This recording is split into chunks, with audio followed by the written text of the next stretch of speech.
Sabi dito, there are 3 taxonomies that can be used by teachers depending on the goals. Each taxonomy consists of different levels of expertise with varying degrees of complexity. The most popular among the taxonomies is the Bloom's taxonomy of educational objectives in the cognitive domain, also known as the Bloom's taxonomy of educational objectives for knowledge-based goals. Dito sa Bloom's taxonomy, meron siyang 6 na level.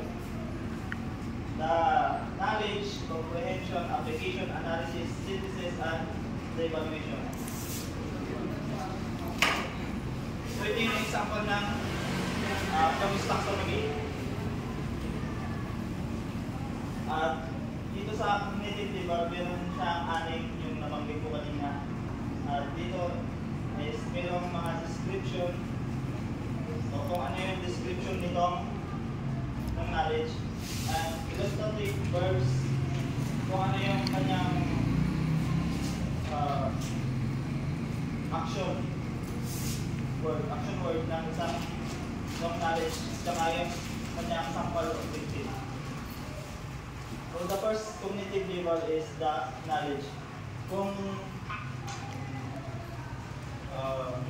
dito sa Bloom's taxonomy, bawat level, o dito yung pinaka-umpisa, ito yung pinaka-basic.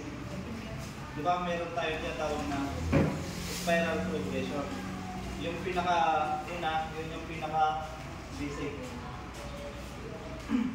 Dito sa knowledge, yung description niya is recall or recognition of learned materials like concepts, events, facts, ideas, and procedures.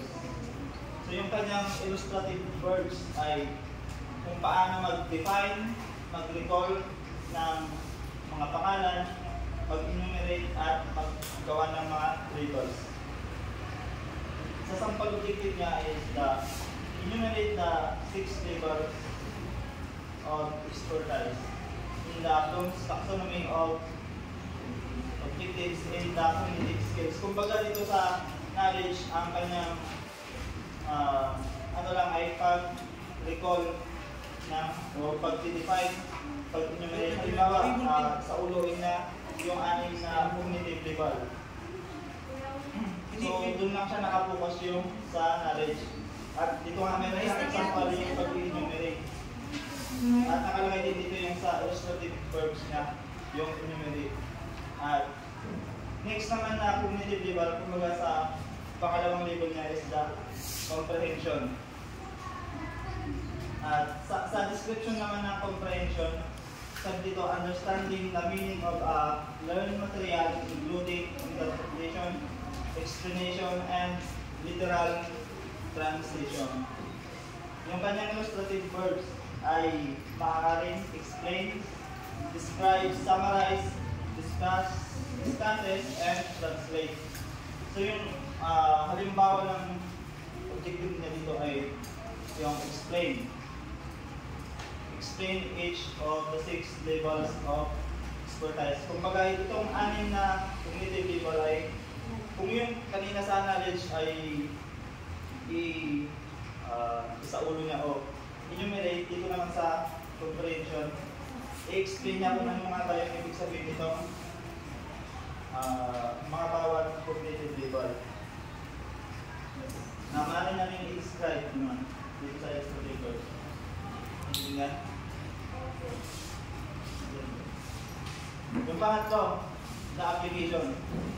Yung mga application ay use of abstract ideas, principles, or methods to specific concrete situation. Yung kanyang illustrative verbs ay ito yung halimbawa, applies, uses, yung marami pang ba. At yung example niya is demonstrate how to use Bloom's taxonomy. I-demonstrate niya kung paano gamitin yung kumbaga tumataas yung level ng mga cognitive level. Kung paano mas palalimin niya yung kanyang isip na. At yung pang-apat naman ay analysis. Separation of concept or idea into constituent parts or elements and an understanding of the nature and association among the elements. Dito naman is kailangan niyang ay yung kanyang illustrative verbs ay yung mga halimbawa yung compare, contrast, categorize, classifies, and calculate. Yung kanyang niya ay kaya niyang sa ulo, kaya niyang i-demonstrate, ngayon dito naman sa analysis ay pagkukumpare niya yung bawat cognitive level. Kung ano nga ba yung kanilang ibig sabihin o kung paano siya gamitin. At yung pang-lima ay synthesis. Construction of elements or parts from different sources to form a more complex or novel structure. Tapos yung kanyang illustrative verbs ay ito, mga composes, constructs, creates, designs, and integrates. Tapos yung sample yung sa halimbawa niya is compose learning targets using the Bloom's taxonomy.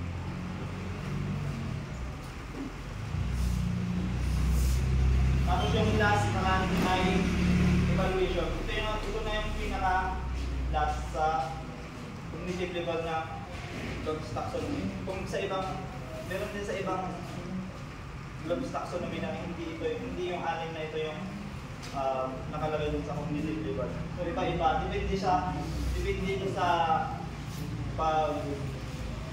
ito yung plano ng teacher kung paano niya ituro o paano yung gagawin niya, style ng pagtuturo niya, kung ano ba yung unahin niya, kung knowledge ba. At dito sa evaluation, making judgment of ideas or methods based on some unestablished criteria. Yung illustrative verbs ay appraise, evaluate, judge, conclude, and criticize. Yung halimbawa na dito, evaluate the congruence between learning targets and assessment methods. Kumbaga, i-evaluate na kung ano ba yung mga ideas. So yun yung isang parang sample na i-evaluate. Maaaring evaluate, judge, and criticize. Yun yung pang-last.